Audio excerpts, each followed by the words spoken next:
Woman dies from overdose, has NDE, and unveils life's purpose and soul's journey.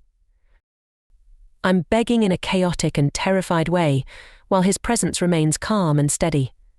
I'm reflecting on the actions that led me into this situation, feeling fully known and loved without condemnation or hate. I'm saddened by the time wasted and the mess I've gotten tangled up in. Suddenly we're in a different place, bathed in sunlight, surrounded by a bustling crowd. Life is hectic. Wherever tomorrow takes you, be prepared with Factor's chef-crafted, dietitian-approved meals. With over 35 options a week, including keto, calorie-smart, vegan and vegetarian, there's something to fit every lifestyle. Factor offers restaurant-quality meals ready to heat and eat in just 2 minutes. From breakfast to midday bites, smoothies and more, they've got you covered for the entire day. Factor meals are not only convenient but also affordable, costing less than takeout. Customize your meals by choosing 6 to 18 per week and easily pause or reschedule deliveries to fit your schedule. Visit factormeals.com/otherside50 and use code otherside50 to enjoy 50% off your delicious hassle-free meals. Now, let me share my near-death experience from 2018, which was due to a drug overdose. As my body began shutting down, I struggled to breathe, feeling a profound chemical battle raging within me. Despite my past struggles with depression and feeling like life had no meaning, facing death made me realize its preciousness. I pleaded internally for survival, grateful for the presence of someone who helped me sit down. Though I don't recall much after that, and 911 wasn't called, what felt like hours was only minutes as my body endured the rapid chemical reactions. I knew I had gone too far. The sensation of adrenaline and absolute terror filled my mind and body. I found myself on a couch, reclining with my feet elevated, hoping it would somehow help. But deep down I knew I was dying. I felt as if my spirit was separating from my body, pleading desperately, "Please don't let me die," I begged God to spare me. It felt like my spirit began to float into the corner of the living room while simultaneously holding onto his hand, hoping it would tether me to this realm. As my body started shutting down, I became hyper-aware of my failing organs. Despite feeling my spirit drift away, I could still sense the energy in my body flowing downward, out of my feet. I stared at my chest, willing my heart to beat, but it remained still. I knew this was the end. Closing my eyes, I opened them to the most beautiful environment. The colors shifted between grey and light lavender, like a shimmering rainbow or the inside of an opal. To my left stood 3 tall, translucent beings, angels. One extended his hand, signaling that accepting it meant agreeing to die. But I resisted, panicked and unwilling to pass away. Reflecting on my life, I realized the meaninglessness of many worries and trivial concerns. In front of me, I felt an overwhelming energy of love, permeating every part of my being. Gratefully, I whispered, "Thank you, Jesus, for your sacrifice."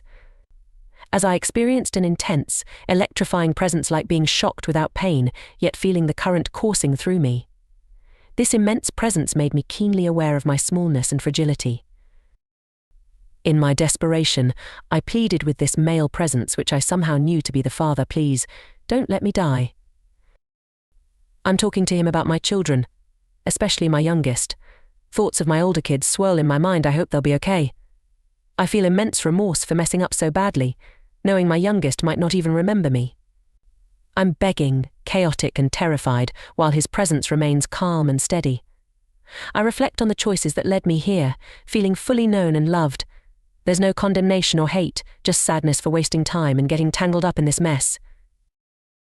Suddenly we're in a different place, bathed in sunlight, surrounded by millions of people standing shoulder to shoulder, expressionless. I'm seated on a platform, his presence beside me, feeling a sense of purpose but unsure what to do. I lean into him, asking for guidance, trusting his love enveloping me. His response is simple: "Love them, it seems easy," and I agree wholeheartedly. If I have a chance to return and be a mum again, that's all I want. He tells me to tell the truth. It embarrasses me, but I'm still willing, eager even, to share my experience. I ask if I need to change anything about the story or myself.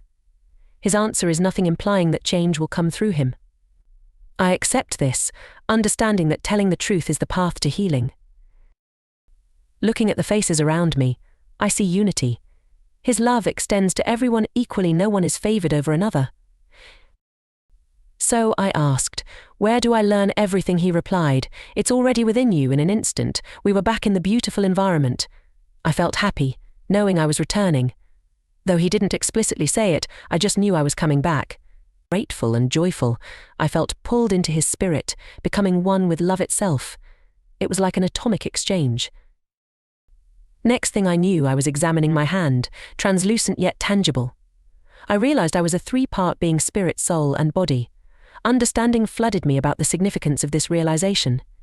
Inside him, I saw others, seemingly unaware of me, living their lives. But within this environment, traumas from my past made sense, devoid of pain.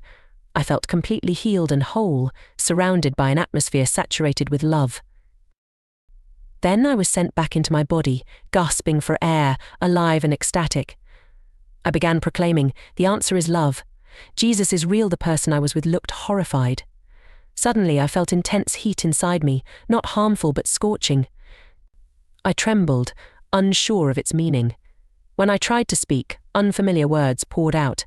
I thought I was saying, "The answers are love," but he told me I spoke in another language. Since then, everything in my life has changed.